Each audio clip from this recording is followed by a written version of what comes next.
Voilà, fidèles téléspectateurs de la chaîne Logos TV, nous vous saluons tous dans le nom précieux de notre Seigneur et Sauveur Christ Jésus. Amen. Nini wote wafuataji wa television Logos, tunamisalimia kwa jina la Yesu. Nous, c'est votre serviteur, le prophète Liponi. Sisi ni watumishi wenu Nabii Eliponi. On est là pour vous servir. Tuko hapo juu ya kumitumikia dans votre émission Le temps de la vérité choquante. Mu emission yenu nyakati ya wakati ya kuuma message kuguswa kwa moyo. J'ai dit le temps de la vérité choquante. Nyakati ya mjumbe wa kugusa moyo. Alors on est là pour vous servir. Tuko hapo juu ya kumitumikia. Cette émission est une émission du ciel que Dieu vous a donné comme cadeau. Hii mjumbe ni mjumbe ya mbingu Bwana alimpatia sawa kado. Il y a un numéro là-bas en bas de votre écran. Kuko numero moja kule chini ya ekran yenu. C'est un numéro Airtel Money. Ni numero ya Airtel Money. Vous pouvez aussi nous écrire unaweza kutuandikia pale pendant l'émission comme vous le faites. Wakati ya émission comme vous le faites. Sa vile munaifanyaka. Mais ce n'est pas un péché si vous nous envoyez un $20, un $50, un $100 dans ces comptes là-bas pour qu'on continue de payer ici afin de vous servir encore. Aina zambi kama munatutumia mule makuta $20, $100, $10 juu ya sheku tu permettre kulipa tena kwa émission huku. Alors nous sommes de la montagne de restauration, la communauté Amour, Grâce et Communion. Cheye tuku communauté Amour, Grâce, Communion, montagne de restauration. Nous sommes sur Lupweshi numéro 80. Lupweshi numéro 80. Une église consacrée à la parole de Dieu, à l'onction et à des délivrances. Kanisa ile ko consacré muneno la Mungu na iko onction na ufungulivu. Alors vous pouvez être avec nous demain matin. Nous sommes dans un grand thème là-bas chez nous. Nous parlons sur la destruction des écritures, des signatures maléfiques dans la vie.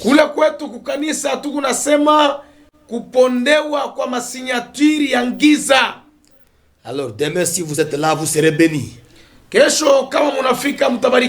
Mais nous sommes là pour vous servir dans votre émission. Avant de vous donner les sujets de ce soir, parce que nous voulons entamer un nouveau numéro. Voilà, nous voulons passer à quelques petites salutations. Moi, je commence par saluer mes pères dans la foi. Les gens pour qui je fais la fierté dans la ville. Ce que je suis, ce que j'enseigne, c'est eux qui m'ont enseigné. Je salue le général-major, le bishop Jonas Chisol. Bishop Jonas Chisol kule ku trône de grâce kusiteki kula. Asubuhi ya leo tulikuwa mu opération délivrance par la purification d'eau. Amen. Et c'était très bien ce matin. Na ilikuwa mzuri sana asubuhi ya leo. J'ai un papa malgré qu'il est vieux mais c'est un faux de Jésus. Niko na baba malgré ni baba mais ule ni wa majimu ndani ya Yesu. Avec son Dieu, il est fou. Pamoja na Mungu wake ni wa majimu. Il fait des choses étonnantes et Dieu opère dans cela. Anafanyaka vitu vya kushangaisha na Mungu ako na tenda mule ndani. Je n'oublie pas mon précieux papa Amos, le bishop Amos Kasongo. Shisabu tena pastori Bishop Kasongo. Un papa bien. Amos. Un papa bien.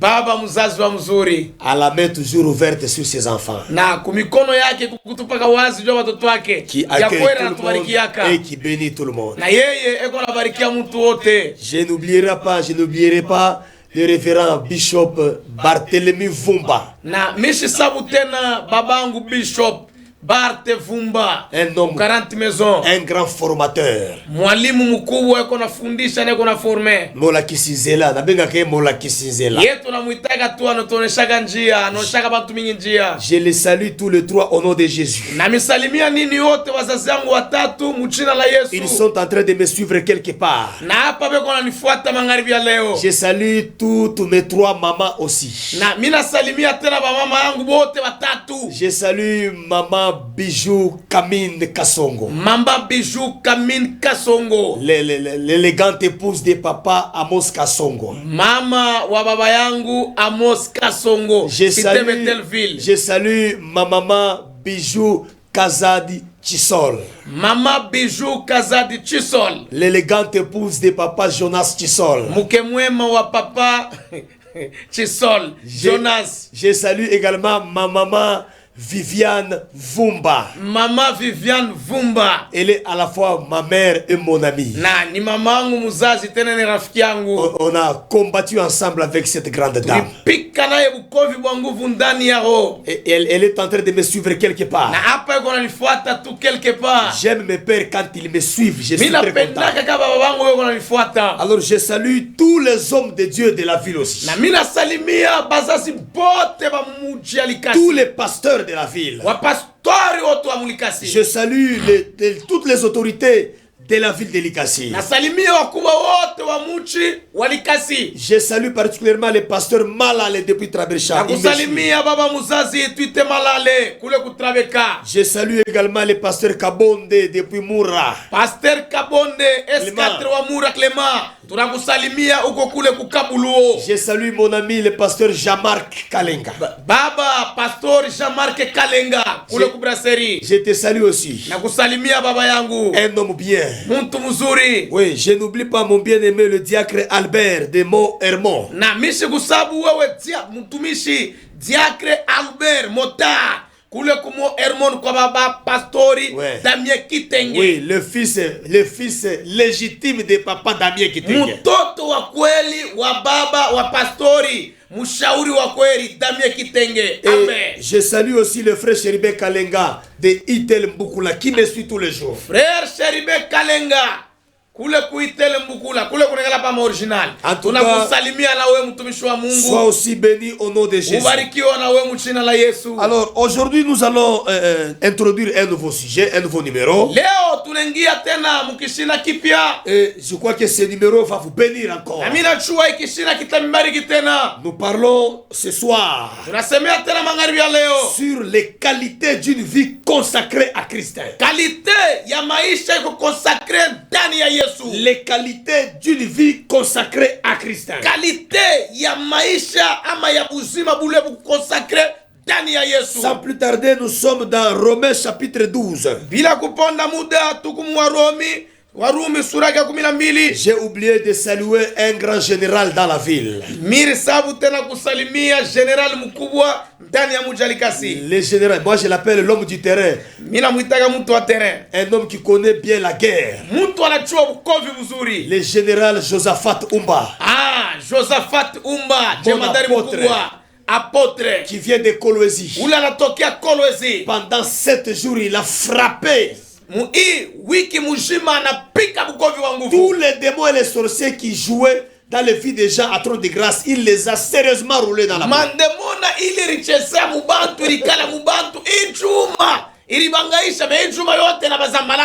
Ma main sur ma poitrine. J'ai dit à mon général Josaphat, 1000 respects. Un homme du terrain. Papa, soyez béni. Que les dieux que vous servez se souviennent de vous. Alors nous sommes dans Romains chapitre 12. Versets 1er et 2e.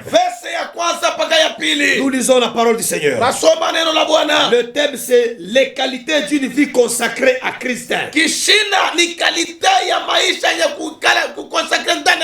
Ma qualité ya mingi. Ma qualité. Nous lisons la parole du Seigneur. Je vous invite donc frères, à cause de cette immense bonté de Dieu,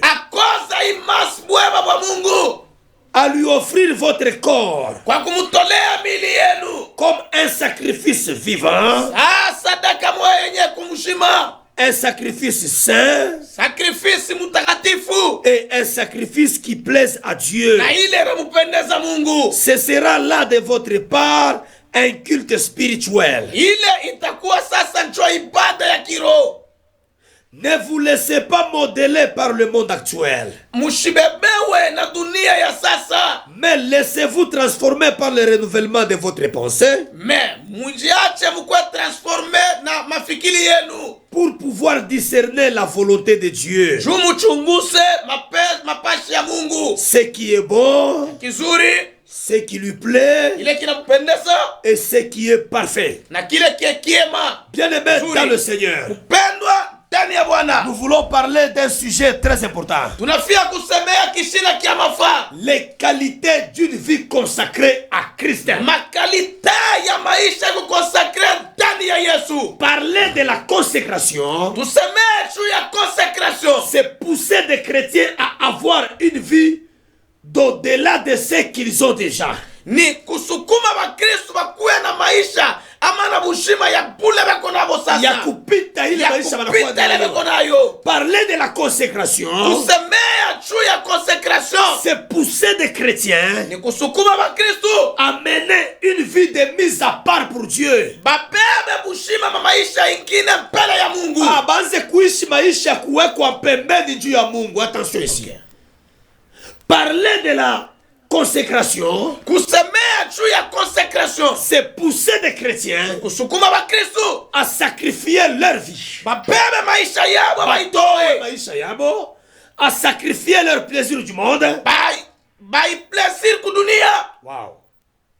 Je dis encore, Nasema tena, parler de la consécration, kusemea juu ya consecration, c'est pousser les chrétiens sukuma Wakristo à sacrifier leur vie. kutoa maisha yabo, C'est pousser les chrétiens sukuma Wakristo à sacrifier leur plaisir, babebe mapenzi mapashi yabo, à sacrifier leur plaisir, batoe plaisir yabo, le plaisir du monde, plaisir ya dunia pour les comptes de leur sauveur, baipeleke mukonti ya mokozi wabo, ainsi que pour les comptes de l'œuvre de Dieu. baipeleke tena mukashi ka Mungu. C'est prendre leur vie à eux, Se kubeba maisha yabo les sacrifier à Dieu, kuitoa mbele ya Mungu, prendre le plaisir du monde, beba plaisir ya dunia sacrifier ça kuipeleka pour servir le Seigneur, shuba mutumikie Bwana, pour appartenir à Dieu. shui kuya ya wa milele, Tu ya kumwelekea shui Mungu. mwelekea ya Mungu. Wow, mon interprète de moi. Tu ne peux pas appartenir à Christ Hawezi kuya wa Kristo sans lui être d'abord consacré. bila kuya consacré. Si tu n'es pas encore, si tu ne t'es pas encore consacré à Christ, Kama uyakuwa consacré ndani ya Yesu, tu ne peux pas lui être d'abord agréable. hawezi kuya mwema mbele Tu yake, ne peux pas lui appartenir. hawezi kuya wake. La parole de Dieu déclare, Neno la Mungu nasema le Seigneur connaît ceux qui lui appartiennent. Bwana anajua bale bake. Et la Bible dit encore, Andiko nasema tena, celui qui n'a pas l'esprit de Christ, ule ana na roho ya Yesu il ne lui appartient pas. ana wake. Or, l'esprit de Christ, O esprit ya Kristu, Christ ne l'accorde jamais à celui qui ne lui appartient pas. Kristu asipelekake kwa ule asimjue, Il ne donne jamais son esprit à celui qui ne se consacre pas à lui. asipelekake roho yake kwa ule anakonsakre kwake. Alors, bien-aimés dans le Seigneur, Pendwa ndani ya Bwana, dans Romains chapitre 12, Warumi sura yake ya 12, l'apôtre Paul nous exhorte tous. Paula mtume na tusubutisha sisi Il wote, dit, je vous exhorte tous par la compassion de Dieu. anasema na misubutisha nini wote kubwema wa Mungu. Et il a besoin que l'amour de Dieu nous touche. Anapenda bwema wa Mungu mutuguse. L'apôtre Paul nous exhorte, nous les enfants de Dieu. Paulo mtume anatuexhortesha watoto wa Mungu, Il dit, je vous exhorte anasema mimi namisubutisha à offrir vos corps mutoe mili yenu comme un sacrifice vivant. ikuwe sa sakrifisi yenye kuishi, À offrir vos corps mutoe mili yenu comme un sacrifice saint. ikuwe sa sakrifisi takatifu, À offrir vos corps mutoe mili yenu comme un sacrifice agréable. ikuwe sa sakrifisi kumpendeza. Bien-aimés dans le Seigneur, Pendwa ndani ya Bwana, lorsqu'on vient au Seigneur, wakati tunamkaribia Bwana nous avons le devoir tuko kuna defoi de lui sacrifier nos corps. ya kumtolea mili yetu. Écoutez, dans le terme sacrifice, Okay, mushikie terme ya kujitoa, dans le terme sacrifice, terme ya kutolewa. il y a l'unité de deux définitions. Muko unité ya definition mbili. Premièrement, Kwanza, sacrifier kutoa ou sacrifice, ou bien sacrifice c'est ce qui est offert ni kile wanatoa, ou c'est ce qui est consacré à ou bien Dieu. ni kile kilikuwa consacré mbele ya Mungu. C'est-à-dire, dans le terme sacrifice, C'est que mu terme sacrifice nous trouvons le mot consécration à l'intérieur. tunakuta mo consécration mule ndani. Lorsque l'apôtre Paul dit ceci, Wakati Paulo mtume anasema, je vous exhorte à offrir vos corps na misubutisha mutoe mili yenu comme un sacrifice vivant. sa sacrifice kunaishi. Il nous envoie à la consécration de notre vie. Anatutuma ku consécration ya maisha yetu. Parce que dans le terme sacrifice, Mu terme sacrifice, sacrifice, ça veut dire sacrifice nata kusema ce qui est consacré à Dieu. kile kiko consacré mbele ya Mungu. Deuxième définition, Definition pili, on t'a déjà beaucoup enseigné sur tout ça. banesha kufundisha mingi kuile. Moi, je prends les termes simples Na seulement. mimi nabeba tu terme simple. Dans le terme sacrifice, Mu terme sacrifice, sacrifice, sacrifice c'est entrer en communion avec Dieu. ni kuingia muhusiano na Mungu. Là où il y a un sacrifice, Pale peko sacrifice, ce sacrifice là-bas entre en communion avec un Dieu. sacrifice ile inaweka muhusiano na Mungu. C'est-à-dire, Kusema, écoutez-moi, mshikie, l'apôtre Paul nous exhorte Paulo mtume anatusubutisha à offrir nos corps kutoa mili yetu à Dieu. mbele ya Mungu. Et il nous demande Na anatuomba que nous devons les offrir. sasa tunapaswa kumtolea Nos corps, mili nous yetu, devons les offrir tunapaswa kumtolea, parce qu'ils tombent tunapaswa kuitoa comme des sacrifices. kama toleo. Maintenant, il nous donne maintenant ce que ces sacrifices doivent revêtir. C'est kanaleta le sacrifice kile anapaswa kuya. Analeta bile binapaswa kufinir que les sacrifices. Il dit ces sacrifices qu'on doit donner à Dieu Anasema hii sacrifice tunapaswa kumtolea Mungu doit revêtir trois aspects spirituels. inapaswa kubeba aspect ya kiroho tatu. Les trois aspects que le Seigneur cherche Hii trois aspect tatu Mungu anatafuta pour qu'on parle d'une consécration. juu tusemee juu ya consecration. Écoutez-moi bien aimé dans le Seigneur. Unishikia msuri mpendwa, La consécration à Dieu, consecration mbele ya Mungu c'est lui donner sa vie. sasa ni kumpatia bushima bwako, C'est se donner à Dieu. kujipeleka mbele ya Mungu, C'est se donner kujipeleka, kujitoa comme une offrande sa sadaka pour Dieu mbele ya Mungu, et à Dieu. mbele yake Mungu. Juu ya Mungu Juu ya Mungu. na kwa Mungu. Amen. Sois avec moi. C'est consacré à Dieu, je répète. Consacre mbele ya Mungu. Kujitoa kwa Mungu ni kubeba maisha yako unamupa yo Mungu juu ya Mungu tena. Amen. C'est ça.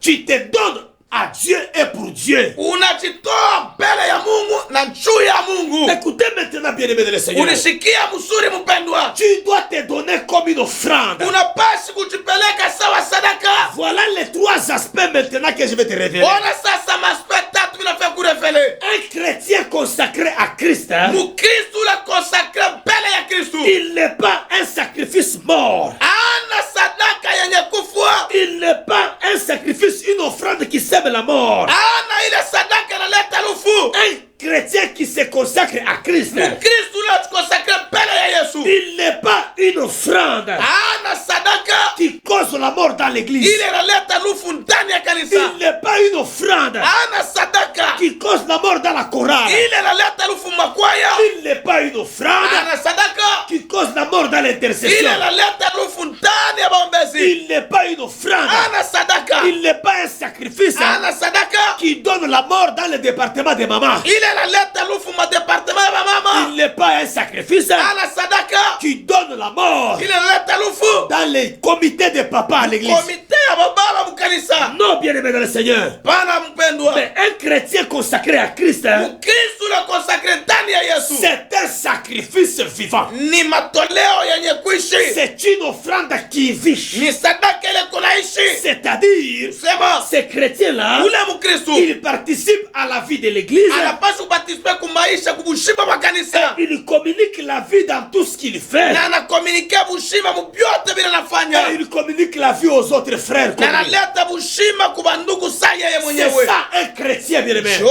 mkristu mpendwa C'est quelqu'un qui doit refléter la vie de ni Dieu. mtu unapaswa kuonesha bushima mbele ya Mungu. Tu dois communiquer la vie. Unapaswa kukomunika bushima Tu dois participer à la vie. na unapaswa kupartisipe bushima. C'est très important, bien-aimé. Kama famu mpendwa, Ne sois pas un chrétien qui cause la mort dans l'église. usikuya mkristu analeta lufu mkanisa. Comment tu peux causer la mort? Je namna kanulia sikuleta lufu. C'est lorsque tu amènes un feu étranger dans ton Ni église. wakati unaleta moto ya nje unaleta C'est mkanisa. lorsque tu mènes une vie de péché. Ni wakati unaleta zambi ndani ya kanisa. Lorsque tu vis dans le péché, Wakati unaishi ndani ya tu zambi. te fais appeler enfant de Dieu. Me unajiita kwa mtoto wa Tu te Mungu. fais appeler consacré à l'église. Unaitwa kumpakaliwa mafuta ndani ya kanisa. Tu n'es pas un chrétien consacré à Christ. Haina mkristo mwenye kupakaliwa. Un chrétien consacré à Christ, Kristo ule mwenye konsakre il communique la vie analeta bushima et il participe à la vie. na anapartisipe kubushima. Tu dois participer à la vie de Dieu Unapaswa kupartisipe kubushima mbele ya Mungu dans l'église. ndani ya kanisa. Et tu dois communiquer la vie de Dieu Na unapaswa kukomunike bushima wa Mungu dans l'église. ndani ya kanisa. Écoutez-moi bien, mes Seigneur. Ulisikia mpendwa, Nous trouvons dans les églises aujourd'hui tunakuta makanisa leo 7 types de chrétiens. aba bakristu ba hivi 7 types bakristu ba saba dans l'église. ndani ya kanisa. Premier type de chrétien. Mkristu wa kwanza, Premier type, première catégorie kategoria ya kwanza de chrétiens. ya mkristu, Nous trouvons dans l'église tunakuta mkanisa des chrétiens morts. mkristu mwenye kufua. De Christ mwenye kufua. Bakristu mwenye kufua C'est qui des chrétiens morts? ni banani? Bakristu mwenye kufua Ce sont des gens là ni bale bantu qui ne croient jamais. bale bamini yake kamwe, Quel que soit tout ce qu'ils entendent, hata vyote vinasikia ils ne croient jamais. yeye, ashishiki yake kamwe, Ils sont insensibles à tout. yeye vyote ashishiki yake Ils sont là, eko mule, mais ils n'ont pas l'intention de changer. me ana na ile intention ya kubadilika. Il est dans l'église. Eko mkanisa Il peut aller encore consulter un défunt. anawezi kwenda kuona mfumo. Il est dans l'église, Eko mkanisa mais il est déjà mort. me ashaja kufuaka. Psaume 88, verset 11. Somme 88 verse yake ya 11. Deuxième catégorie. Kategoria ya mkristo wa pili Ce sont des chrétiens demi-morts. ni ule mkristo ako de kipande mwenye kufua. Des chrétiens demi-morts. Bakristo bale beko kipande mwenye kufua Ce sont des gens qui croient seulement à une partie seulement. ni batu bale beko na milia kipande bule. Quand vous leur prêchez la vérité, quand Hamuna mhubiri vous ukweli, leur communiquez la vie, hamuna mkomunike bushima, ils acceptent une partie seulement. anechika gotu kipande Ils rejettent d'autres. hivi vingine anatupa. Ils ne changent jamais. Yashi badilikake, Ils peuvent croire à une partie. anawezi kuaminia kipande Après, ils changent d'avis. me anabadilika tena, Il va encore changer. anabadilika. On les appelle des chrétiens inconstants. Banamwitaka mkristo kwa constant. Oui, ashitamelo mshikamano mkimoya. Amen. Et on a changé. Yes. On les trouve dans Genèse chapitre 18, Tunamkuta huyu mkristo wa hivi Mwanzo sura ya 18 les versets 9 à 15. verse ya 9 hadi mstari wa 15. Troisième type de chrétien. Kategoria ya mkristo wa tatu Ce sont des chrétiens morts deux fois. ni mkristo anaisha kufa mara mbili. Il est déjà mort deux fois. Anaisha kufa mara Ce mbili. sont des gens Ni bale bantu qui n'ont même pas 1% de la foi en eux. abana tana kipanda kiloko kya mkristo wa mwaminifu ndani. Des apostats dans l'église. Bale beko baposta mkanisa. Ils ont déjà abandonné la foi. Banaisha kuacheka imani. Mais ils sont là dans l'église. Beko mkanisa. Ils sont dans Jude, verset 12. Beko mujide muyuda sura yake Verset 12. verse ya Il 12. n'y a pas de chapitre là-bas. Una chapitre mule. Quatrième catégorie de chrétiens. Mkristo kategoria ine Ce sont des chrétiens morts ni bale bakristo wenye kufua qui enterrent les morts. beko na shika bafu. Il est déjà mort. Anajija kufuaka Et il va encore enterrer notre na mort. yeye anashika tena bengine. Ce sont ces gens-là Ni bale bantu qui encouragent, beko na encourage qui s'encouragent bebe wanajiencourage dans leur vie de perdition. muile maisha yabo ya kupotea. Ils s'encouragent dans cela. Beko najiencourage On muile. les trouve dans Exode chapitre 32, Tunabakuta mkutoka sura 32 le verset 1 jusqu'à 5. verse ya kwanza hadi mstari wa Nous 5. les trouvons encore dans Matthieu chapitre 8, Tunabakuta tena mu Mateo sura ya le 8 verset 22. verse ya 12. Un jour on parlera de tout ça. Siku ingine tutasemea ile. Il y a encore une autre catégorie Kuko kategori ingine de chrétiens. ya bakristo wengine Ce sont des chrétiens morts, ni bakristo wale wenye kufua mais qui enterrent les chrétiens vivants. beko na shika bakristo beko bashima Et ils sont déjà morts. baba nasha kufuaka C'est-à-dire, kusema ce sont des gens déjà égarés. ni bale bantu beko na ngambo Wanaisha kupotea. kupotea. mais qui renverse maintenant ou qui détourne la foi de ceux qui ont la foi. Bien-aimés dans le Seigneur, ceux-là qui sont dans de bonnes voies, ils peuvent rencontrer ces gens qui sont déjà morts. Fais attention avec celui que tu as fait amitié dans l'église. Moi j'ai déjà vu quelqu'un qui prend sa soeur dans l'église et l'amène chez les féticheurs.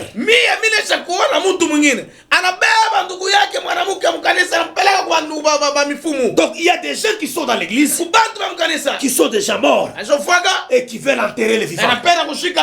On les trouve dans 2 Timothée, chapitre 2. Verset 17 à 18. Nous avons encore des chrétiens qui sont vivants tout court. Ils sont seulement vivants. Les vivants tout court. Ce sont des gens qui croient seulement et qui ne font rien. Ils ont la foi, mais sans les œuvres.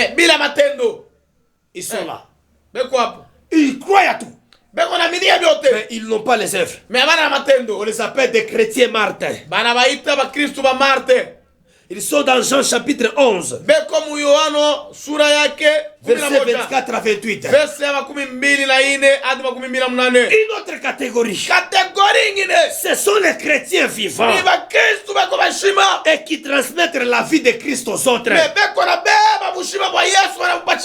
Oui, ils ont la vie, mais qui la transmettent aussi aux autres.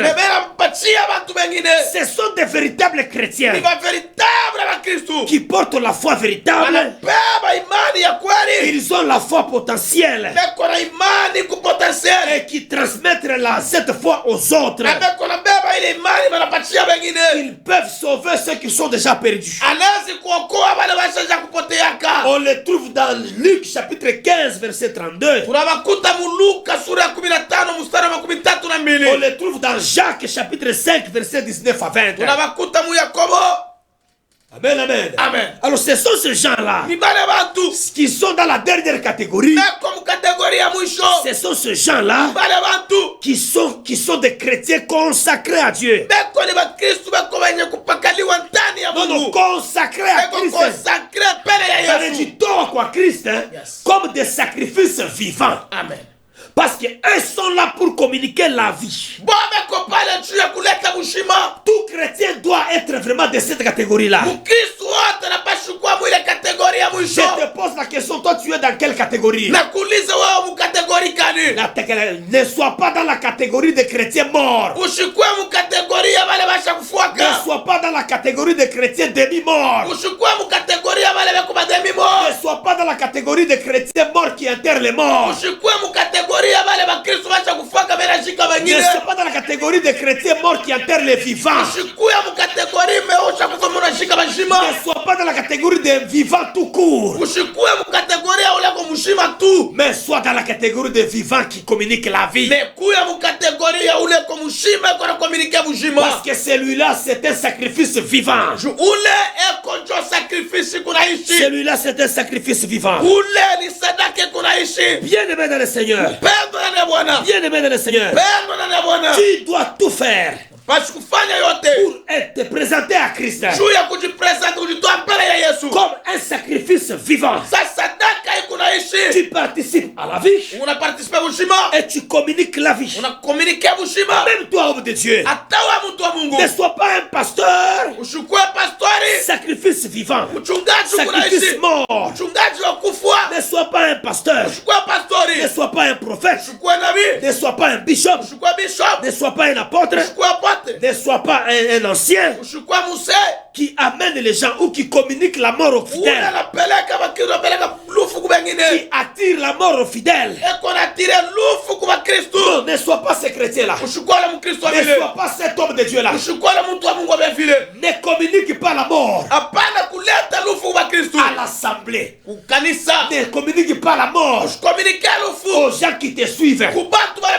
Lorsque vous lisez dans 2 Rois, chapitre 4, sura yake ya 4 le verset 38 à 40, verse ya 38 hadi 40. la Bible déclare, Maandiko yanatangaza on a envoyé à un serviteur banatuma mtumishi moya d'aller préparer à manger. kwenda kutengeneza chakula. Il est allé cueillir les colonquettes sauvages. Anaenda kuchuma makolonketi sauvage. Il est venu amener des choses mortes. Anakuwa kuleta vitu ya kuleta lufu. Il a commencé à préparer cela. Anaanza kuvitengeneza. Heureusement que les fils des prophètes étaient souples. Heureusement mtoto wa manabii alikuwa souple. Ils ont crié que la mort est dans le pot. Watoto wa manabii walilalamika lufu luku ndani ya Nous avons beaucoup de bishops, tuko na mabishop bavile, beaucoup de prophètes, banabii bavile, beaucoup des apôtres, apotre bavile, beaucoup de pasteurs pastori bavile qui communiquent la mort beko na leta lufu à mwa la Kristo. place de communiquer la vie aux chrétiens. Washe kuleta bushima mu Bakristo. Chers pasteurs, Wewe pastori, chers prophètes, wewe nabii, ne prêchez pas, hapana kubiri, n'enseignez pas, wanafundisha, ne pratiquez pas hapana kupratike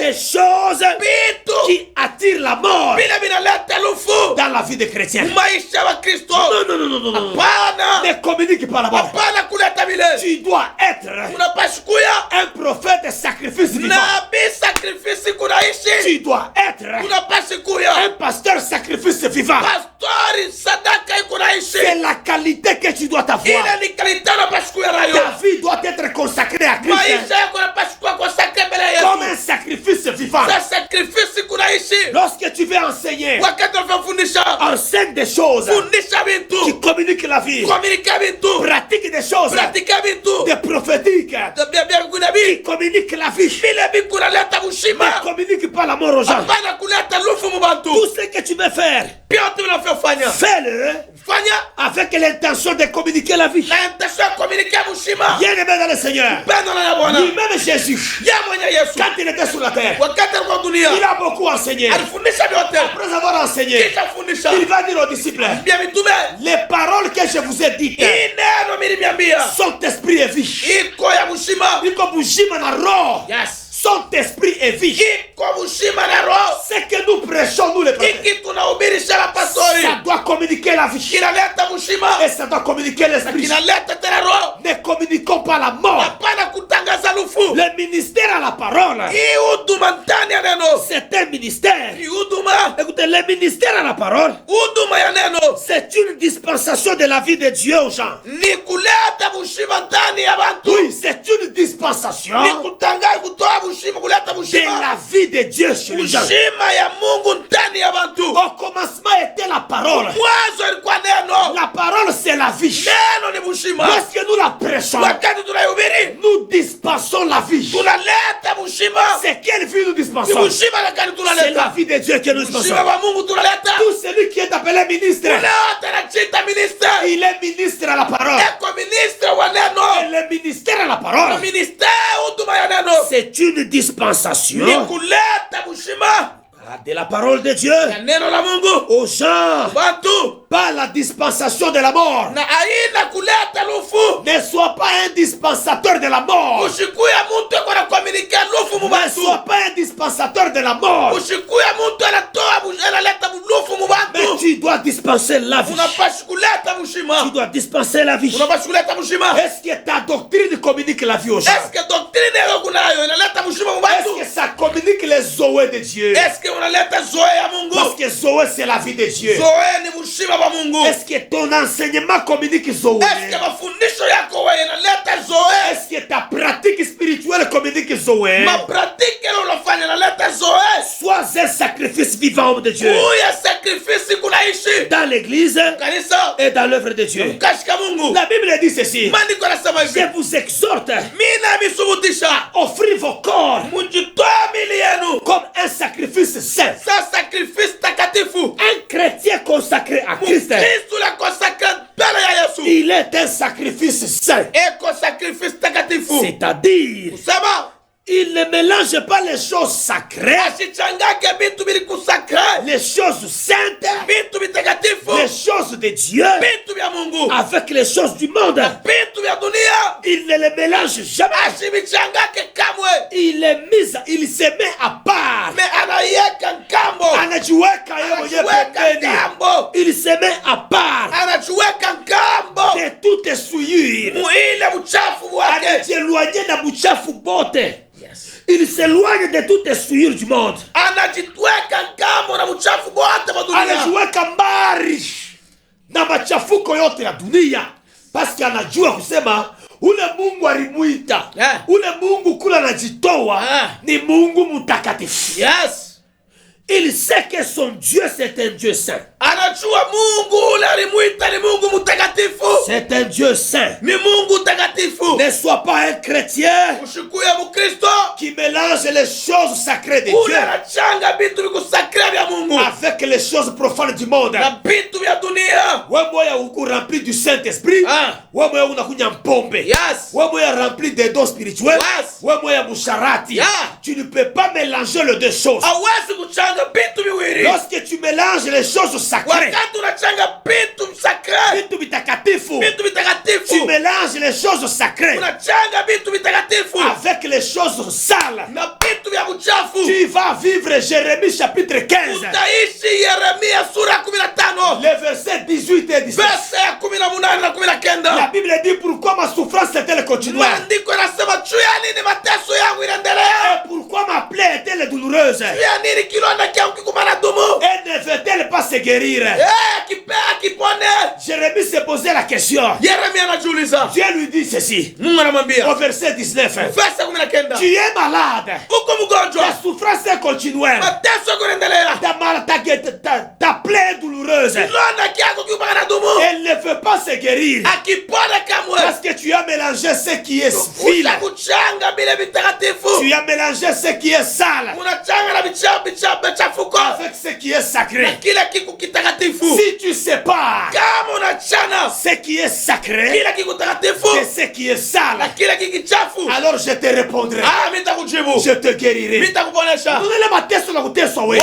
Ukunengia mkanisa kila siku banakombea utunzwe makelele maisha kwa ishe paske waye unachanga bya buchafu na bitakatifu vya Mungu.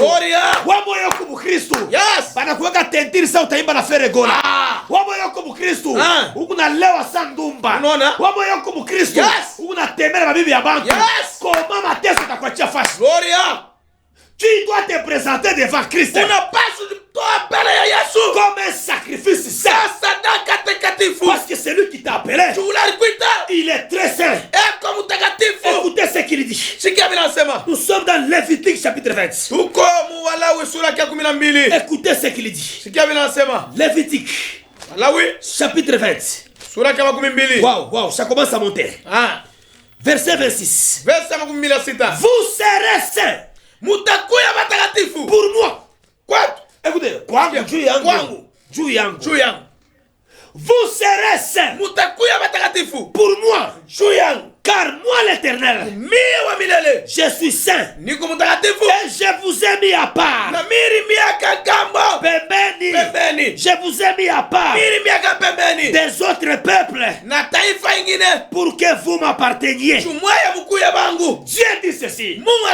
Vous serez saints pour moi.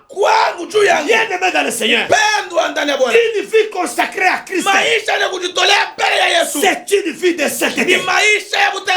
C'est une vie de sanctification. Et cette vie de sanctification, tu dois avoir cette vie-là pour le Seigneur qui t'a appelé. Parce que c'est consacré à Dieu.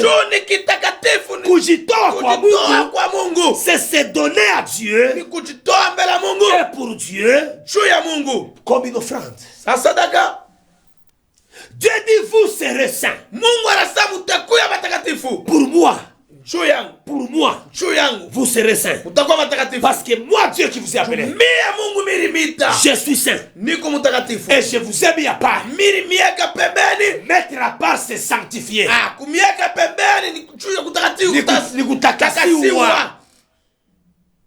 La sanctification, utakaso ce n'est pas la prière que tu fais là-bas. haina malombi unafanya pale. Baboni takase, baboni. Non, c'est pas ça la sanctification. Haina kutakasiwa vile. La sanctification, Utakaso c'est vivre dans une vie de mise en évidence. ni kuishi mu maisha moya ya pembeni na Tu ne wengine. peux pas vivre comme tout le monde. Hawezi kuishi sabale. Il y a des choses qui sont bonnes pour la vie. Kupitu viku vizuri mu maisha. Pour les païens, c'est très bon. Kubapagano ni kizuri. Mais à Dieu, ça ne lui plaît pas. Mbele ya Mungu nimpendeze. Devant Dieu, c'est la saleté. Mbele ya Mungu ni uchafu na Alors tu ne peux chafuko. pas vivre avec ces choses-là. Hawezi kuishi na vile vitu. Dieu dit ceci. Mungu anasema, Je vous ai mis à part mimi miaka pembeni des autres peuples. mbele ya taifa ingine. Des autres peuples. Mbali na mengine. Mbali na wengine. Pour que vous m'apparteniez. Chumwa mkuye bangu. Écoute-moi. Munisikie. Le fait que tu as accepté Christ dans ta vie, Vile tu ni mchika Yesu maisha tu ne yako. t'appartiens pas à toi-même. Hauna wewe mwenyewe. Hauna wako wewe moya.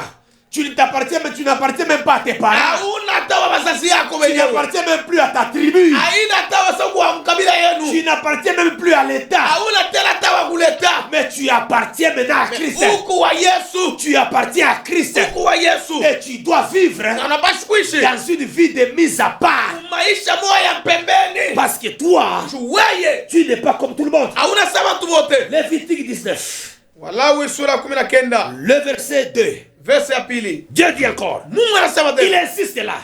Anasiste hapa. Il insiste ici. Anasiste anasema. Il dit ceci. Anasema. Parle à toute la communauté des Israélites. Sema kutaifa yote ya Israeli. Parle à toute l'assemblée. Sema kwa assemblée Et yote. dis-leur, Mwambie soyez saints. kwa watakatifu. Car moi, Mie je suis saint. niko mtakatifu. Moi l'éternel, Mi wa milele. votre Dieu. Mungu wenu. Écoutez-moi, église. Nishikia mwa kanisa. Le problème de la sanctification, Mambo ya utakaso. le problème d'un sacrifice, c'est ça. Mambo ya sacrifice takatifu. Ce n'est pas seulement un problème des hommes de Dieu. Haina mambo ya watu wa Mungu. Oh, paka batumishi. Ah. Je vais passer comme takatifu.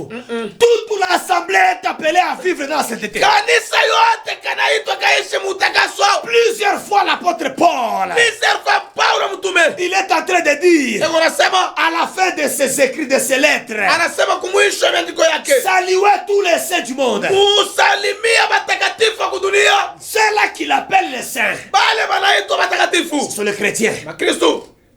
Donc la vie de la sanctification, Maisha ya Kikristo. c'est ya mutakatifu. Ya mutakatifu. C'est une vie de tout le monde. Ni maisha ya watu wote. Un chrétien Kristo. qui est consacré à Christ, hein, Ule eko juu ya Yesu. qui est consacré à Ule Christ, consacré ndani ya Yesu. c'est un sacrifice saint. Ni sadaka ya kutakatifu. Il ne mélange pas les choses du monde Asichangake vitu vya dunia avec les choses de Dieu. na vitu vya Mungu. Il ne mélange pas les choses du monde Asichangake vitu vya dunia avec les choses de Dieu. na vitu vya Mungu. Sur son corps, Mwili il yake n'y a pas les choses de Dieu. hakuna vitu vya Il n'y a Mungu. pas les choses du monde. Hakuna vitu vya dunia. Il est dans le monde, Dunia mais il n'est pas de ce monde. ana wa hii dunia. Il ne vit pas selon le monde. Ashiishi selon dunia. 2 Timothée chapitre 2. Timotheo wa pili.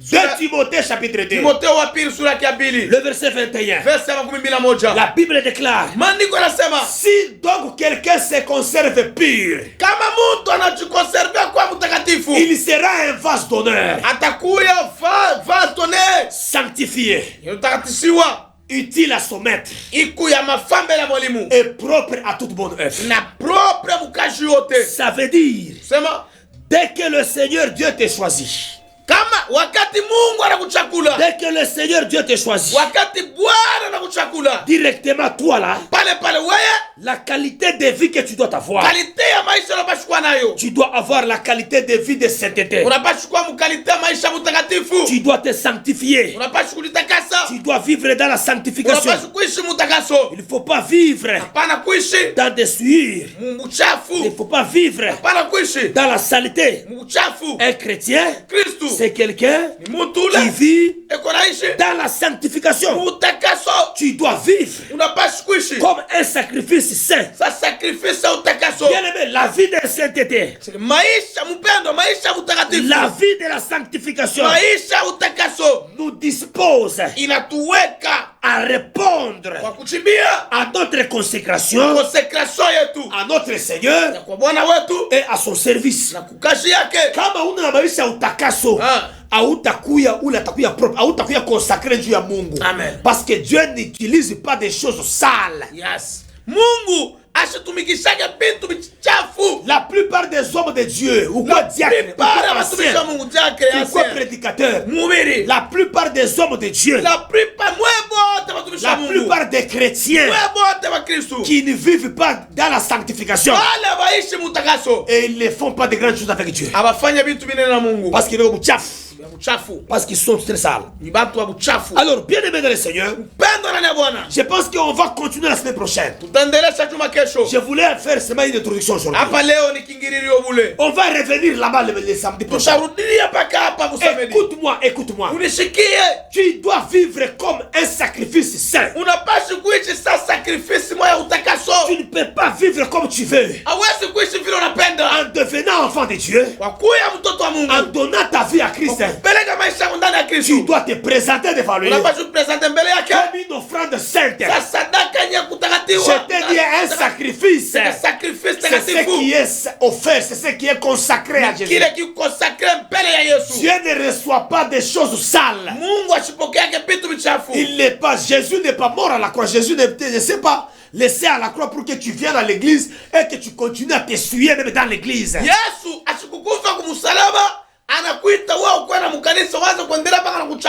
Et cher homme de Dieu, nous devons aider les chrétiens à vivre dans la sanctification. M'habillement ya ba chrétien n'a pas connaître sa sainteté. Mushukio ya Manuel n'a pas connaître. Bukatio ya Manuel. Nous devons vraiment refléter la sainteté. Amen. Tu ne peux pas être enfant de Dieu, mais tu vis comme tu veux encore. Non, bien aimé dans le Seigneur. Lorsque le monde nous regarde, qu'est-ce que le monde dit de nous? On va continuer la semaine prochaine. Mais nous voulons lire quelques passages, quelques personnes qui nous ont écrit. On me dit insistance. 099 204 à la fin. 204 il dit insistance. Kazisha pakapala. Amen. Merci beaucoup, homme de Dieu. Merci, mtumishi wa Mungu. 099 686. Il dit bonsoir papa. Je suis vraiment éclairé, révélé et béni. Amen.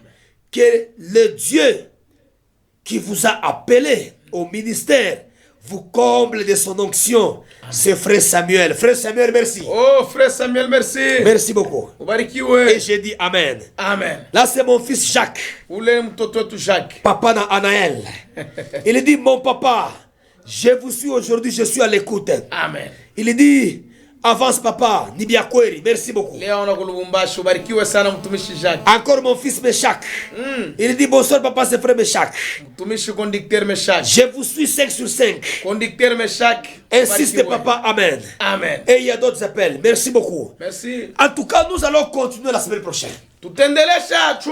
On voulait d'abord introduire aujourd'hui. Alors, vous pouvez nous soutenir, bien aimés de le Seigneur. À l'Ikasi, il y a des gens qui peuvent soutenir. Nous vous attendons vraiment. On a des choses à vous dire. Mais soutenez-nous vraiment. Alors demain à la montagne de restauration, à partir de 8h, tous les enfants de la montagne de restauration, on se voit chez nous à l'église. Et je t'invite toi aussi qui me suis. Nous sommes sur Lupweshi numéro 80. Cédric, Lupweshi 80. Venez, nous allons détruire les signatures maléfiques sur nos vies. Il y a des révélations qui sortent, vous n'avez pas idée. Venez, nous allons frapper à partir de 8h. Soyez bénis, vous allez suivre cette émission en rediffusion les mardis.